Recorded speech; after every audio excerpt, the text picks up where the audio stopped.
Brian Foster, and this is the Grindhouse Institute's Midnight Movie. On each of these episodes, Jeremy Floyd and I examined one movie worthy of the coveted Midnight Movie Showtime. We're happy you could join us for today's chat on Everything, Everywhere, All at Once. Combining comedy, family drama, and a hefty dose of convoluted science fiction, Everything, Everywhere, All at Once has subverted industry expectations and has proven that a mid-budget movie for grown-ups can be both successful at the box office and the awards circuit. While her laundry business is being audited, Evelyn Kwan Wang is informed that there are other worlds than these. A whole multiverse of possible lives and skills open up to her as she dives headset first into weird things that allow her to tap into her divergent selves. Are you following me so far? Because that's just the first 15 minutes. Armed with her newfound skills, she has to stop Jobu Tabaki from putting everything on a bagel. Michelle Yeoh, Ke Huy Quan, James Hong, and Stephanie Hsu battle to save the multiverse in the Daniels 2022 film Everything, Everywhere, All at Once. Thank you for listening to the Grindhouse Institute's Midnight Movie. Please enjoy.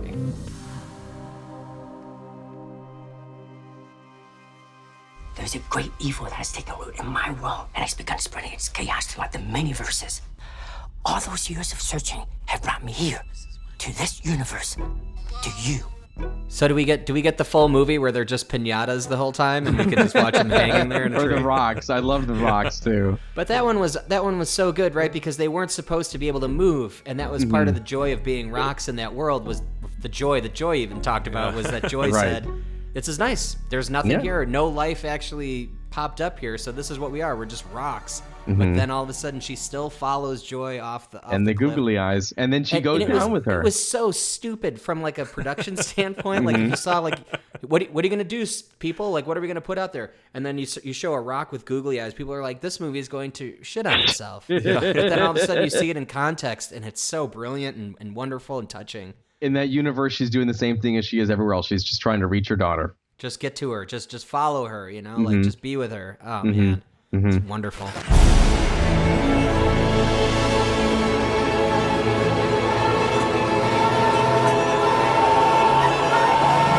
All right, welcome back to the Grindhouse Institute. I'm Brian Foster, and with me, as always, is Jeremy Floyd. Hello, and how are you?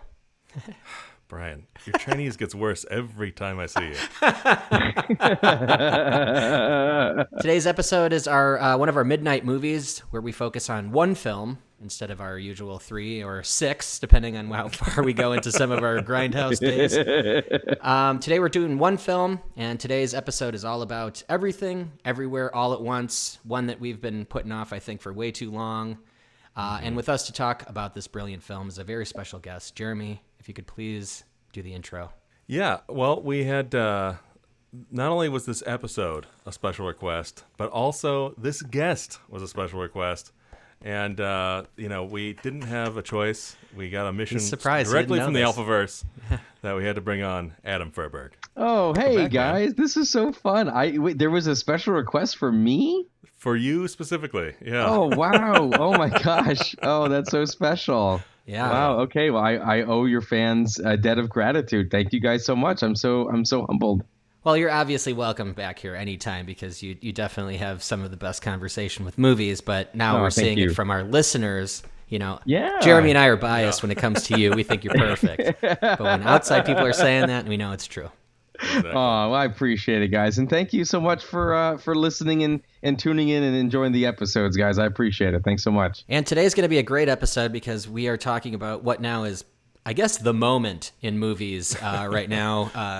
From the acting, the cast, to the movie itself. It's just been nominated for basically every great award, technical and the traditional awards. I'm looking forward to seeing how it actually ends up on the big stage. But SAG Awards were recently, and the entire cast, I believe, got recognized for this film. So that kind of gives you an idea of what we're talking about here. Right. And it's one of those films where, like you said, like it's a technical marvel, but there's something very emotional about the storytelling. And there's we talked about this, where it almost seems in the first act, this is going to be a convoluted film where you have to see a million times to catch everything. And then somewhere in the second act, they're like, actually, this is a rather simple film about the fight between a mother and her daughter and the emotion around it. And that's sold by the acting. and it's everything. This film literally has everything. Well, I think that beginning is and all that convoluted mess is kind of how Evelyn is perceiving everything as well, right? And we're kind of following her POV, and she's getting hit with what is the most insane thing you'd ever hear in your life, right? There's an unlimited version of you somewhere out there, right? And you can kind of go in and grab those people and their abilities and use them for your own, I don't know, use in this world, but it also translates to every other world. And all of a sudden you're just like, wait, I can't even keep my head on straight. She is this universe's Kang the Conqueror. You know? Yeah.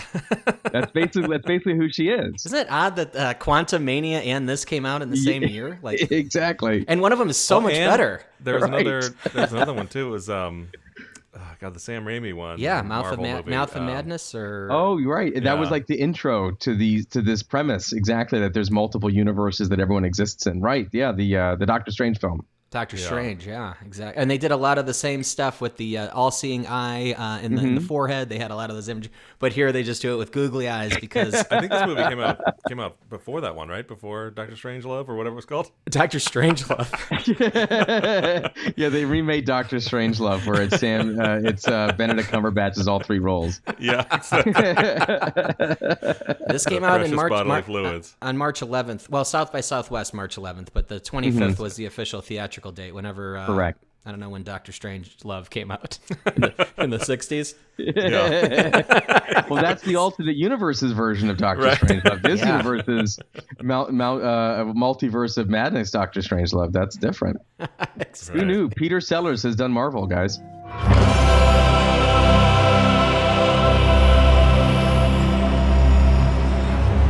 I think basically how I saw this movie and how I came to it was just through word of mouth, and I saw it on like the second or third week that it was out. A couple friends of mine were like, you gotta see this. I don't want to tell you anything about it, just go watch it. And then the very next day, another set of friends also said the same thing. And so I was like, okay, well, let's go see this thing. And they both said the same thing about like not wanting to know anything about it. And I didn't know anything about it. I knew Michelle Yeoh was in it, and that was about it. And it took me maybe a good like 3 minutes to like, wash out my eyes real quick. Wait, is that Jamie Lee Curtis? Like it like wasn't computing. And also was it the hot dog fingers that confused you?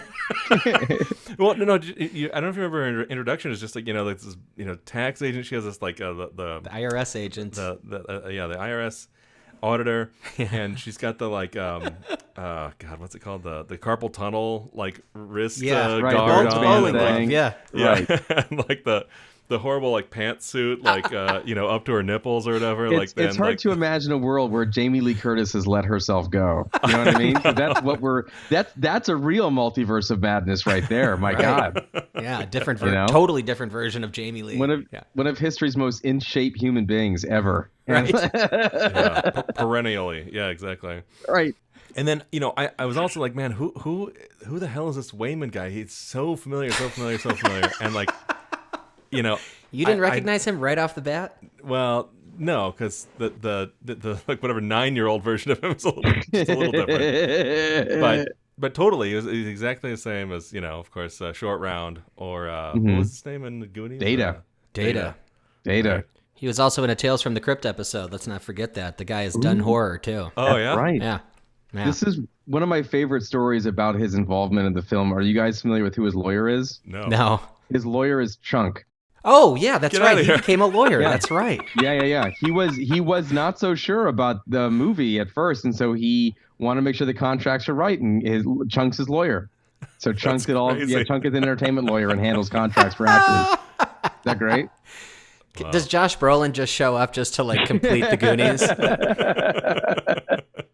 Exactly.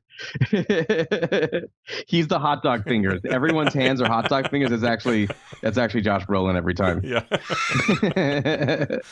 Yeah. Let's talk about Ke Huy Quan right now. Data, Short Round, etc. We grew up with this guy. We know him from some of our favorite films.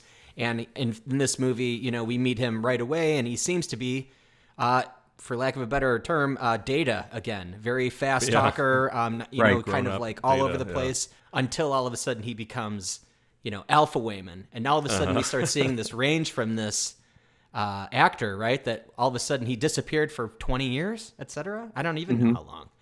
Probably something at least 20 years, and all of a sudden now he's back in this spotlight, and he's pulling this movie along, and he actually ends up being, I mean, in my opinion, like the star of this movie in many ways, and also like the major crux of the solution of the film too. Yeah, no, exactly. I mean, he was, surprisingly amazing in this, especially for someone who's been out of the game for 25, 30 years, whatever it's been. Yeah.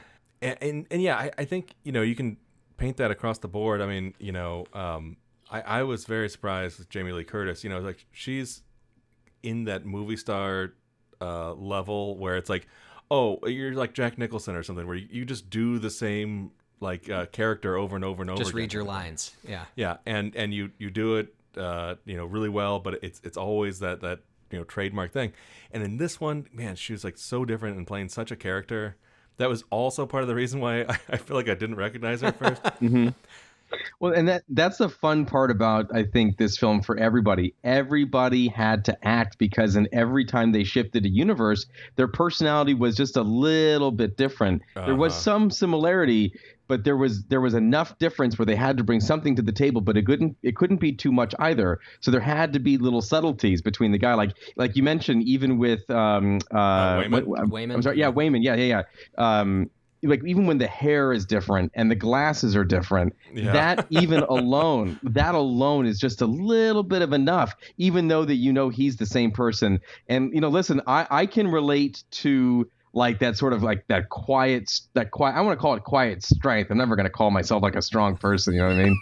But like there's a sense where like that's how he fights. He fights by just trying to stay even keel and agreeable. That's probably the word that I would describe. He tries to be agreeable, and there's a strength to that, and he absolutely submits presents kindness, that. Right? Like he uses kindness as his strength, and that was kind of the whole the ending here. It's like we don't need to battle, we don't need to fight anymore, and then all of a sudden those martial arts fights that were becoming like major punchy stuff, breaking arms and here and there, it all of a sudden became hugs and kisses and forcing people to kiss each other and love each other, and then turning grenades into perfume bottles and things. And like it just I don't know. That was one of those endings that really struck me emotionally, because it was like, yeah, you're right. Like why get so angry about it? Why get violent about it? There might be a truth and kindness there. Right, exactly. And I love that in the end, he's the reason why they don't lose the laundromat, because he just tells Jamie Lee Curtis the truth, and then there's suddenly.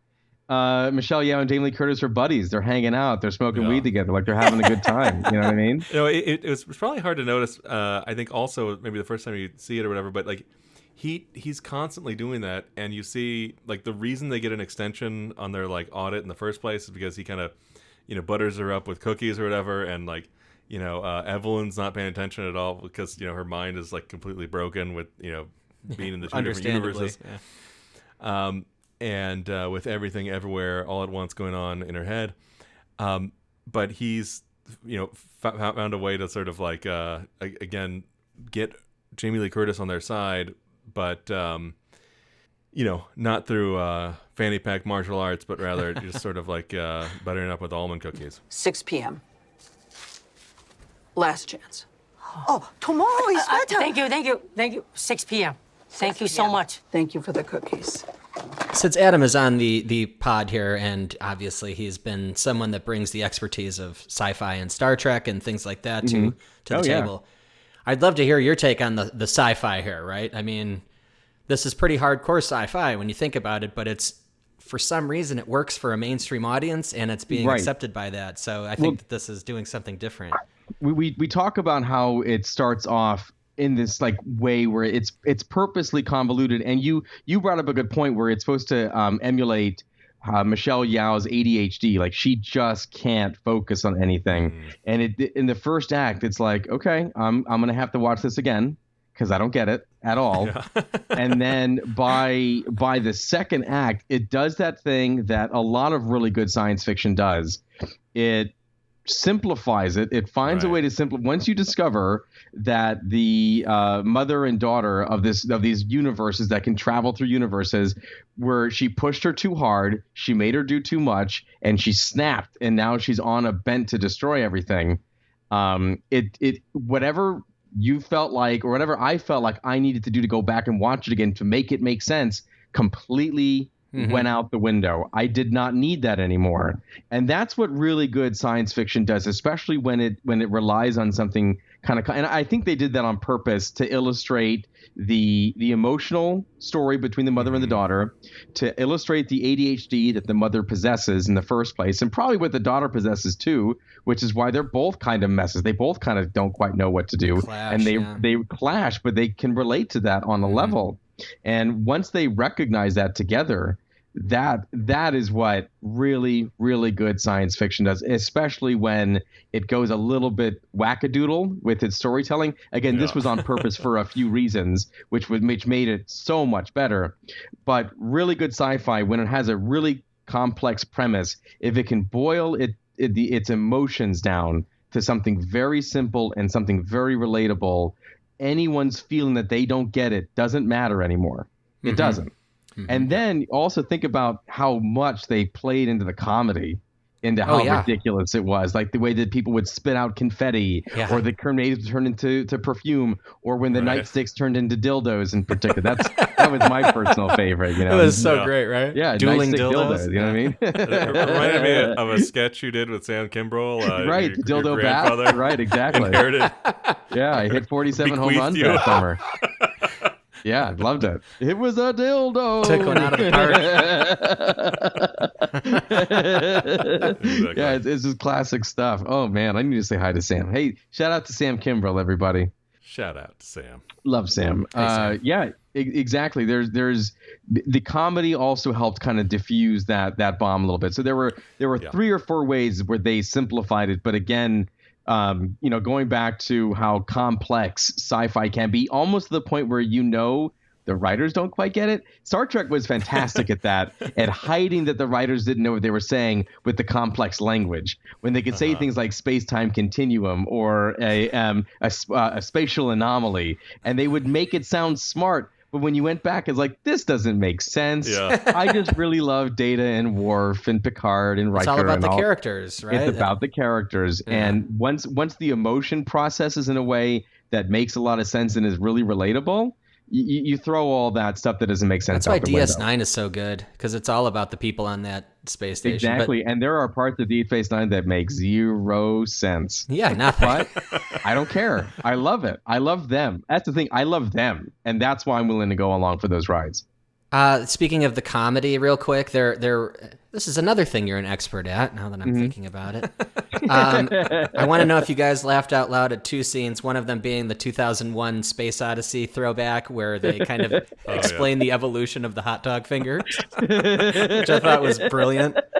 Yeah, the one ape didn't make it, and then it was just a person's hand that was covered in blood with like the one monkey doing the right. Yeah. But then there's also Jamie Lee Curtis's trophies on her desk that was all butt plugs. And she was so proud. You don't get these unless you're real good at doing audits. Yeah, and then the guy actually has to put it up his butt in the fight. And then you see they both have butts in their fights, and the guy flies over and they have his balls blurred out. So amazing, right? Which listen, they didn't have to do it. They could have easily just said it was an R rating and there were some balls in there. The comedy blur made it funnier. Yes, totally. And I'm one of those people who are like, I love South Park. That's one of my favorite shows. And while they don't bleep anything out anymore, and you can say, well, that's a win for censorship or anti-censorship, there was something about kids swearing and the bleeps that added a level of comedy to me. Because you could still fill in the blank with a different word sometimes and make it even worse than what they're saying, right? Like, right, exactly. There's a joke in the extension of the beep. Yeah. And there's also, right, if you can extend it out and the person's mouth is just moving, there's comedy in there. Yeah, exactly. Right. And then also, like you said, like if you shorten the bleep enough, it just becomes the vowel sound. So it doesn't do anything. Right. Like what is so bad about fucking shit? Like it's just, you know what they said. You know what I mean? Arrested Development did that too. And that's a great example where it's like, you know, first 3 seasons were on, whatever, terrestrial TV, Mm-hmm. and then the next 2 were on Netflix, and like they, got rid of the bleeping thing, but they did a bunch of gags, knowing that they're gonna have to have the bleeped, and knowing that that's part of what makes it so funny, and like, Right. and yeah, and you're right, like the censored balls. I laughed out loud. So did I. It's ridiculous as he's like coming up in 10,000 Right. frames a second slow motion, and then on top of that he's like, and he's got this like look on his face, and he's holding his knees up. He's like he's And, like, committed to it. You but know, it's like he's committed. it's like even funnier that like the fact that it's like there's this big pixelated censored balls It that is. never It is. coming at you. I would have not laughed as hard if it wasn't as pixelated. I still Yeah. would have found it hilarious. But what's hilarious is also like right before that they had a fight over the trophy because he was like looking for something, and Right. and Michelle Yeoh kept like moving it and moving it. you're and right. His ass just Yeah. kept like slamming on Yeah. the desk. Right, which was like it reminded me of Jackie Chan films. Jackie Yeah, Chan, totally. Jackie Moving Chan things out of the films way. were Mhm. brilliant at incorporating comedy into the fights. Oh, That's yeah. what he brought to those films He was when very he was Buster making action Keaton. movies. He was very silent film-esque. Right, Yeah. exactly, and he was the one, as far as I know, to kind of originate that within action fighting films. Oh, yeah. and that absolutely He was played an into it. inventor. Yeah. And have you heard the story where Jackie had reached out to Michelle to say congratulations on the success of the film, and then he's like, they approached me first. Yeah, this was supposed to be his movie. Yeah. Sir, I'm need another jumping pad. Yeah, I think she needs to do something weird again. What's he doing? Oh my god, he's trying to stick it in his butt. Apparently, some of that goes back to one of the first movies Michelle Yeoh did, which is it was I can't remember what they ended up calling it, but it was like Police Story 3. It was like Police Super Story, Cop yeah. or something. That was a Jackie Chan, right? It was a Jackie Chan movie. She was in it, and like she was not supposed to be as good at martial arts as she turned out to be, and like ended up kicking his ass a couple times, and like so maybe there's a little professional rivalry happening there. Right. Would you have thought he would have been a better Alpha Wayman? Or I don't know if he would have been necessarily better, because I thought this guy's performance was just absolutely fantastic. But it would have been interesting. The same, that's for sure. It wouldn't have been the same. It would have been interesting to see a version of this. He would have had more fight scenes. I think that would have been the number one change. Because you'd have to But- lean on that a little bit more, right? Right. Well, it would have had to like switch the Evelyn and Wayman roles, where it's like Wayman is the one with his mind cracking, or whatever. I'm sure that was probably how it was conceived. Right. Right. If it was supposed to be a Jackie Chan vehicle there, but yeah, and then I think that's a good segue into talking about. We're speaking of amazing performances, Michelle Yeoh in this too. It's I guess it's less surprising because she's always so good, but Right. it is one of those things where you really have to give it up for her because she's next level in this movie. Yeah, and she also has comedy in this, which I don't think she actually does a lot of comedy, and she could land the jokes really well too. I mean, I'm sure that's have parts to do with the direction and the writing of the jokes, but she nailed it. Like she's doing it, and she's the one performing it. And some of the stuff is just really funny. I mean, the butt plug scene alone was extremely funny, but her interactions with Jamie Lee Curtis in different realms and different universes, one of Right, them right. being where the hot dog fingers, they're in love. And they love Yeah. each other, Yeah. and they have to And play you the learn to piano do with their things with your feet. with their toes. And you think like in that universe, maybe they shouldn't have invented a piano, right? They maybe might have invented something Right. different that might have been closer to It the should have floor. had the Really, one the from big Big, piano. maybe. Yeah, exactly. Robert Yeah, Loggia from Big. Yeah, exactly. Right. Exactly. teaching Jamie Lee Curtis how to play the piano. But when like the foot like wiped away a tear, like I Yeah. thought that was just awesome. But again, more steeped in emotion and love than it was just the comedy, even though I was laughing the whole time. Yeah. Right. There was a lot going on in those scenes. There was the comedy, the absurdity, and the emotion was authentic. Like you really felt what those characters were feeling in that moment. It's rare to see a movie do so many of these things. Even though the toe wiping away a tear is a joke, it's also it was very touching or whatever at that moment. And Because and that world, that's what they similarly, established as normality. right? And similarly, they had like touching moments with like the rocks and with the like the sentient rocks Rakakuni and was like amazing. the teppanyaki chef who was like crying over Rakakuni. Rakakuni. I like how that was like a misunderstanding, and then Yeah, it turned but into a universe. Like that's unbelievably creative. That No, was it just was so fun. perfect because it also like has this effect like as a writing thing, like, not only the joke of it, but like, it draws the audience into this family. It's like you're now in on an in joke that only makes sense with these three people or whatever in this family, and it brings you in closer to the characters that way. And then on top of that, they took it like 14 steps further of like having the raccoon on the guy's head, and like in the form of a joke. It started as like a 2 or 3 liner, confusing Ratatouille with a raccoon, and then it turned into like this 15-minute thing that could have its own segment on a TV show. Now we're cooking.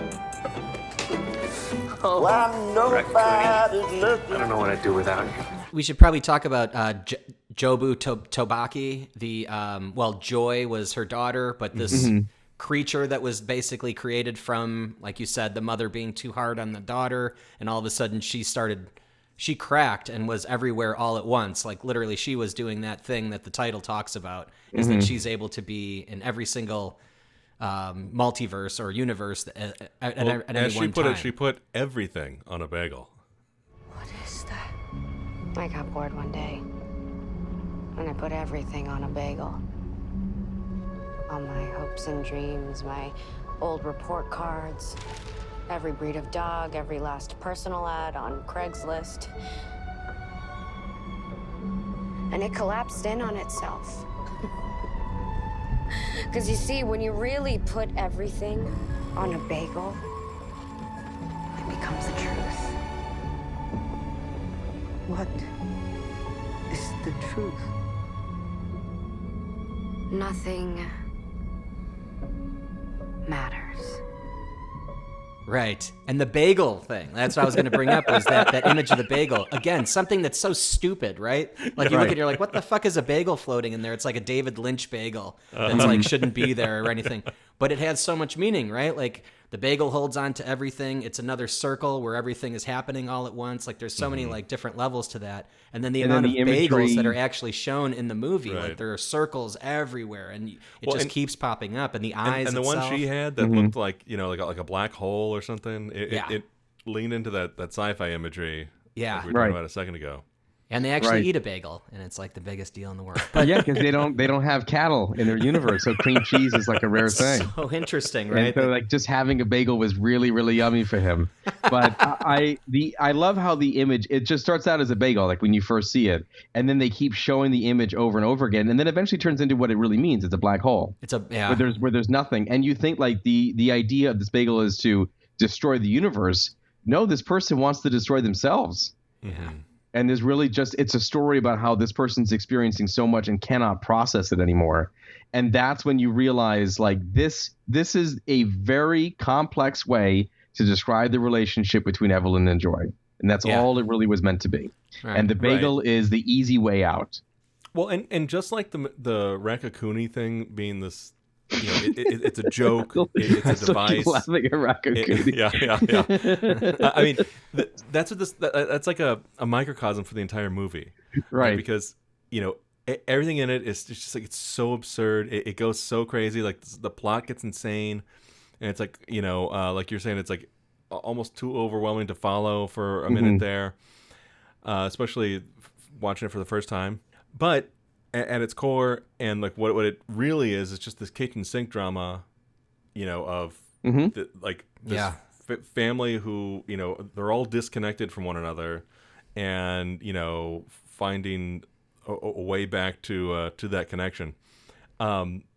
Perhaps if that's what was pitched and whatever else, you could have still gotten an Oscar bait movie out of it, but it wouldn't have been, I think, the sort of word of mouth and viral success that it turned out to be, and the box office success and all these other things.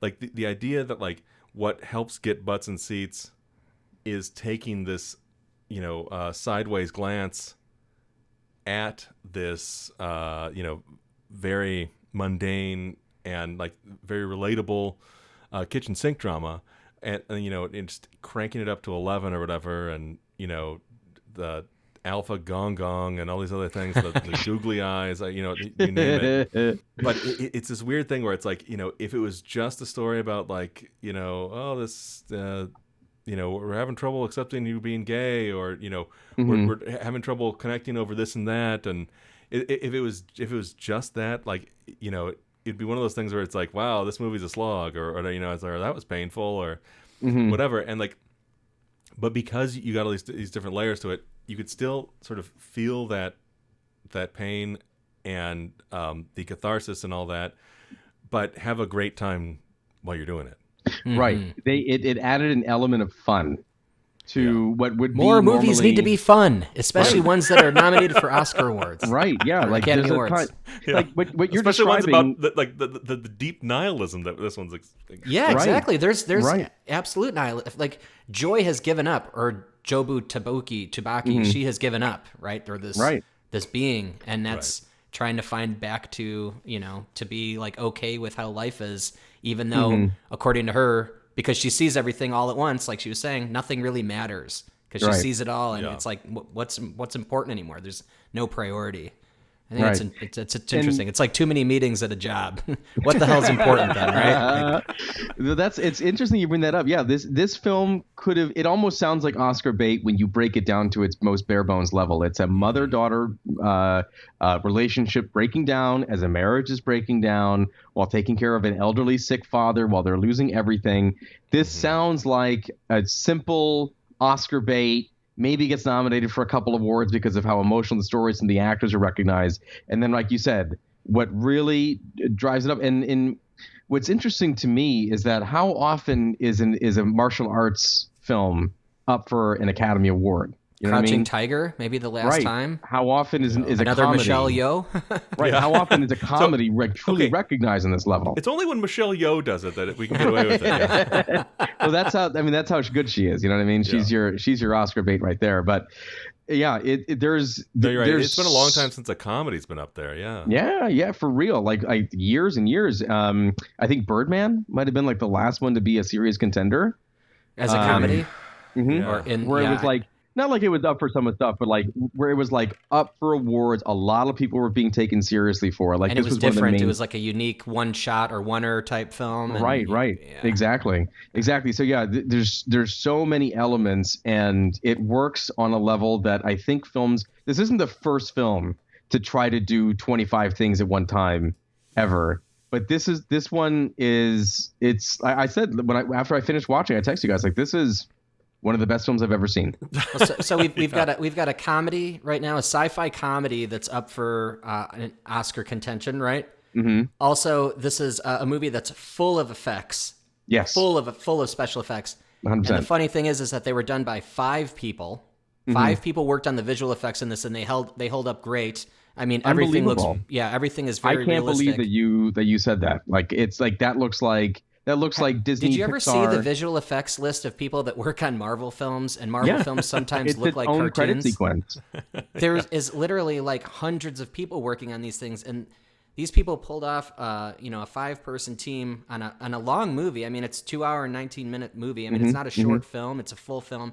And I don't know if there's any scene in that movie that doesn't include some sort of visual gag. Somehow, right? I mean, and then obviously, but you get to the end, and it's absolute bedlam by the end of it. Like that one guy that gets. So we see Michelle Yeoh go into the martial arts, the Kill Bill world, I called it, where she's working out and learning, getting her matrix input, how to do push-ups on her pinkies or on her index fingers, right? Just so she could beat the shit out of people with her finger. There's no, that was it. But she knocks that guy up into the sky, and there's like, I saw a behind the scenes video on how they did that, and right in the middle of that, was it the IRS building that they're in? Mm-hmm, yeah. And she just knocks this guy into the air with her one finger, and then pulls him up. That was all practical. Yeah. There was hardly any CG done, obviously to like remove things, but and even like the moment where we see how strong her pinky gets, and you get that close up of her the bicep, her bicep on her pinky, like it's like just like shredded bicep. Like apparently, awesome. They built a gigantic pinky and like a forced perspective or whatever, and it was no way. And then they sweeten it up a little bit in post or in visual effects with veins or whatever. That's what you do. Yeah, you put some sweat beads on there and make it like wiggle a little bit, but build the fucking thing, right? Yeah. Right, make it real. Oh, that's awesome! I didn't know that. That's unbelievable. See? This fucking movie, I gotta watch it 1,000 more times, I think, just to catch everything. And like one of those things was, I was blown away by the amount of effort that went into a lot of these scenes where you see several characters, Michelle Yeoh specifically, going through all the multiverses in frame by frame, and she's like in this. She's standing still, and all of a sudden, she's in different worlds, and you see different versions of her. The image around them changes, and their clothing she's in full changes. makeup. She's in full prosthetic makeup. She's like it looks like an alligator in one of them, or like an alien in another one. And there's ones that she's a man, and she's a totally different character. Some of them are animated, and it was and I think that Doctor Strange did that. Doctor Strange did that too when they did like an animated multiverse. But this one was so much better and like so much more grounded in like something real. I don't know. There's just a lot that you can like touch. Like there's like a lot of tangible stuff in this that we see in regular life, like paintings and things, and they put that into this weird sci-fi world. So it gave it kind of a bigger concept than it actually is, even though it's very simple. Right. And I think that's exactly. You hit it on the head, Adam. That the simplicity is what makes it work. Well, and kind of what you're talking about there is like the, dilution that a movie gets when it goes through, too many cooks in the kitchen of like, executive producers and suits and different people in charge of money and worried about the marketing of the movie.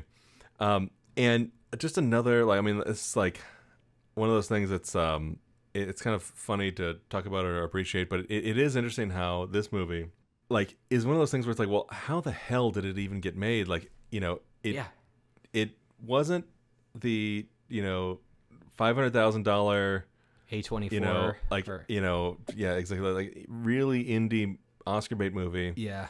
It wasn't $120 million Doctor Strangelove Marvel thing. Disney, yeah. But like, it was somewhere in between the type of movies that don't get made anymore.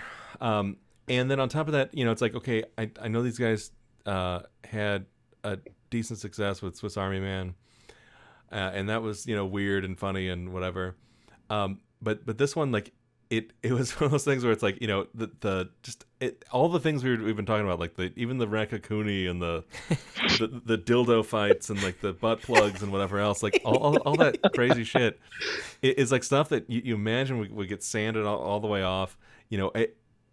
Even like the emotional story that, like, watching the Stephanie Shu character give up, and and you see the sort of deadness in her eyes as like she's first explaining it to Michelle Yeoh after wasting all those cops in the hallway, or they were sort of fighting that the world-ending nihilism. At least it's their world anyway. But it they didn't have this like cheat code shortcut to get past it, and you just hit the jewel off the beam and all the monsters die or whatever. Like it was finding another way to approach things and approach life and everything else.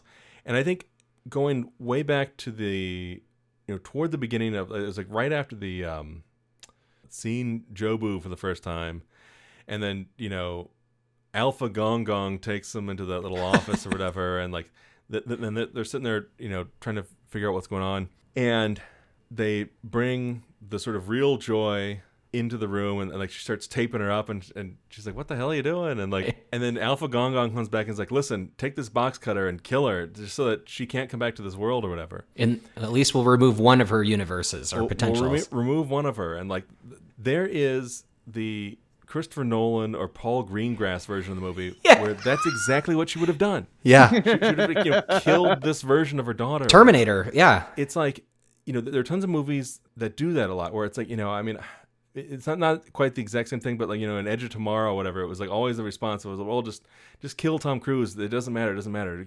Keep killing him, and eventually we'll get to where we need to go. And it's this weird, like, consequence-free way of thinking about, relationships and everything else. It's like it's a very cold, very computer calculation thing. I mean, everything's this like zero-sum game, type of thing. But the problem is, like, when you look at the world that way, it just sort of like severs your connections with everything and everyone around you, right? What you're saying is that she wouldn't kill her daughter. Right, you know what I mean? Right. And that there's an important emotional element to while putting yourself in danger for the sake of keeping someone you love alive. Right. Well, and it was like it wasn't really her daughter. It was like this multiverse, and there was a thing, and there was, you know, but it's like, you know, it's that it's just this thing where it's like, you know, what's great is like there are all these movies that sort of do that, and it's sort of baked into how they build the puzzle. And maybe it's not fair to compare it that way, but like what's great is that this movie sort of proves that there is another way to build that puzzle. Right. And, you know, not everything has to be the sort of Black Friday doorbuster mindset of just like, I need to take this before someone else does. And like, you know, because the nihilistic despair in this movie is the enemy. And in some of those other films, that's sort of like the thing that you feel is like imparted to the audience as you're leaving. Right. You know, and this is this more like, I don't know, more satisfying and refreshing, you know, break from some of that. I agree, because while this movie does embrace a sense of nihilism, it also throws it completely away at the end. Everyone decides to come together and stick together. The divorce doesn't happen. The daughter is still in the mom's life. They've accepted that she is dating a girl, and that girl is now part of the family. The grandfather even likes her, like immediately, like it was never even an issue. Accepts her, like right off the bat, because he just wants his granddaughter to be happy, which is a wonderful message. It says like, really, Evelyn was wrong the whole time to hide it from him. Right. You know, right. he was not going to react the way she assumed. But we do go back to see James Hong as a kind of a shitty dad, right? Like, so Right. That character probably, you know, it was kind of a big arc for him to actually accept his daughter being gay, especially, right? I'm sure that wasn't accepted at all in his upbringing as a nonagenarian Asian guy, right? Right. How funny! There's a throwaway moment where it's like we're seeing all of everyone's life to get to where she ended up in the IRS agency or whatever, and it's like, you know, we see her being born, like coming through the birth canal, and then it's like, you know, the doctor's like, "Oh, I'm sorry, it's a girl." Yeah, I'm sorry, it's a girl. Man, that was so hurtful, right? Jesus. Oh my God. Yeah. And just look at his look on his face. He was just like, I mean, there were times in this movie where I was just like, oh, especially when it came to James Hong. Yeah. Like He's hard, great. man. You know, he was very hard on her. And then Yeah. in turn, she was hard on Joy, right? Which kind of was like the generations passing it down. Yeah, it's that kind of, it's like learned behavior, you know? You have to try and eat healthier. You are getting fat. But there was one thing that was interesting, and I thought of this afterward in a few videos that I was watching on the movie, you know, trying to research this, was that there was one timeline that was actually safe from Joy, which was the theater or the movie version of Evelyn going to see the movie of Everywhere. The In the Mood for Love, you know, Wong Kar-wai version. Because she never, because she never married Wayman. They never had Joy. Oh, right, so Joy never became something in that universe. And I didn't even put that together, that was the only safe one from Jabu. It isn't. Jabu? I love that line. In another life, I would have loved to have done laundry and taxes with you. Like that is. Oh my God, was that awesome? Isn't that just like, that's out of a love movie? You know what I mean? Yeah. Like that's, if they had just stuck with the family drama element, they would have found a way to put a line like that in that film. You know what I mean? Because that's just good writing. Choice. Mm-hmm. Yeah, well, and that was also right around the time where he, in multiple iterations of himself, like sort of describes his philosophy of like using, you know, kindness as his way of approaching things. Maybe not attacking things, but like the way he deals and handles with everything. I mean, it's like in that sense, it really reminded me of the main character in Nausicaa, that anime. Oh yeah, we did many moons ago. But you know how she was all about her kindness, character right? would always try to find a way to stop everyone from fighting. Have you seen that, Adam? I have not, but I have the image of the Nausicaans, the aliens from Star Trek: The Next Generation. Something told me there was going to be a Star Trek reference here. My dumb god human. Oh, you talk and you talk. It's the ones that stabbed Picard in the back. Oh no! Remember that? And then he has a robot heart. I do remember that, kind of. Yeah, Tapestry season 6. Oh yeah, it's a Q episode. It's a good Q episode, man. Coward, like all Starfleet, you talk and you talk, but you have no gramba. What did you say? I said, you are a coward. That's what I thought you said. I forgot to bring it up when I was talking about the Kill Bill and the bicep finger and all that. Yes. When she knocks that guy up into the sky, the Smash Brothers sound effect plays when you knock the person out of the ring. Yep. Come on. Yeah. No, that's. Tell me these guys weren't making movies for us, man. 100%. I'd like to also go back to the Jamie Lee Curtis when we first meet Deirdre, and I really enjoyed that scene because thinking back to it is we get a complete foreshadowing of exactly who Michelle Yeoh is in the multiverse. Jamie Lee Curtis keeps telling her, this receipt isn't going to be good because who needs a karaoke machine working in a laundromat? You're claiming all these business expenses for nothing. And it's like all of these hobbies and interests that Michelle Yeoh has, right? It's into karaoke, a novelist, a chef, a singing coach, all these like different things that she's like making receipts for in order to claim on her taxes. But then you kind of get this like, wait a second, she's actually tapping into all of these different abilities that she, as the multiversal person that she is, has, and she just hasn't been able to completely unlock that power yet. It's a fun way to play into ADHD and like just daydreaming. It's also like a way to approach. It's an interesting metaphor and way to approach this idea that she is sort of like a dreamer or an artist, and has all these other aspirations, and there's a laundry list, so to speak, of things that she didn't end up doing with her life, and the fact that she was a great singer in one of those lives, and martial artist and all these other things, a teppanyaki chef, all kinds of things. Like, it's something where like everyone can relate to in a certain way. It's like you no one thinks about like what do you want to be when you grow up, and like the answer is I want to be pushing Excel spreadsheets and doing emailed Zoom meetings and shit all day long. Yeah, and you know what I mean. And it's like, so whatever the answer to that question was for you or for anybody else, you can kind of relate to like this as an adult and like seeing some of those divergent paths and things like that, and that was like another sort of layer of like this metaphor that like makes this show just like so interesting. It also leads into the title of the film, right? Like you're asking someone like Michelle Yeoh, what do you want to do with your life as she's growing up? Everything, everywhere, all at once. Like I want to do it all. Right. It's fun. Right. And yet it's incredibly relatable. You use that word, Jeremy, and that's the word that I think really sums up why this movie resonates with so many people, in spite, or maybe even because of how all over the place it goes. Is it sci-fi? Is it action? Is it comedy? Is it a martial arts film? Is it a family drama? Yes. You know what I mean? Yes. And everything.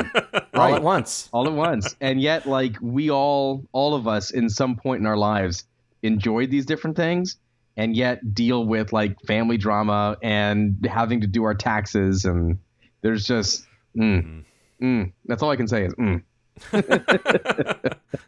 If I could sum it up in one sound, it would be. The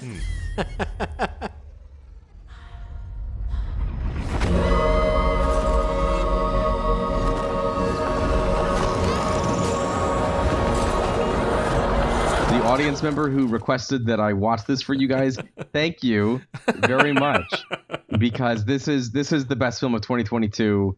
It's the best film I've watched in a long time.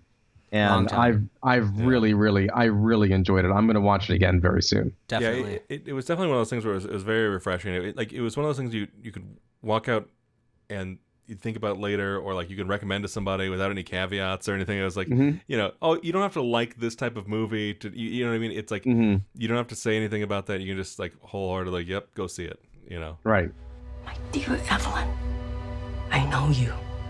With every rejection, every disappointment has led you here, to this moment. Don't let anything distract you from it. Adam, thank you again for joining us. Returning guest. I hope you return again soon. Do you have any places that people can go see you perform or anywhere online? What's going on? Absolutely. Every Thursday, Corbin Bowl, I host the open mic along with Ryan Talmo and Stephanie Santana. Come check it out. I usually take over about the 10 or 10:30 spot, but all night you're going to see a lot of great comics. We actually have a lot of like old school people who were like in sitcoms back in the day pop in because we give like extended time, like 6 or 7 minutes. So you get to see some fun stuff in there. And then if you want to hear my and you'll see some familiar faces. Yeah, if you ever watched the Tonight Show in the 80s, you might see some popular faces from back in the day. I love the 80s. And if you want to listen to me, go to Spotify or anywhere you can listen to music and check out The King of the Jews, my album, The King of the Jews. Awesome. Yeah. Perfect. Thank you, Adam. Our time here is up. They're gonna kill us. What? Trust no one. All right, next time on the show, we'll be taking a walk down the dark and seedy streets of 80s and 90s Canada as we discuss Toronto thrillers. Oh, Canada. This is not the fun-loving, hey, Canada people that we're talking about here. This is that we're getting into the darkness here. We'll be discussing 3 films, Stone Cold Dead, Dead Ringers, and Exotica. 2 of these I had not heard of before we set this up, but Dead Ringers I know about, and I'm very excited to talk about that one. Yeah, well, one of these I hadn't heard of, and our Toronto-based guest will help us walk through it, I guess. But yeah, it's going to be a lot of fun, I'm sure, and we'll be seeing the great White North in a little bit of a different light. Sounds like fun. All right, well, thank you so much for listening. Please make sure to subscribe and follow us on all the podcasts and social platforms at the Grindhouse Institute. And if you really want to give us a boost, check us out on Apple Podcasts and leave us a rating and review. It helps us to get noticed. Thanks so much, everybody. We'll be back next week. Ciao.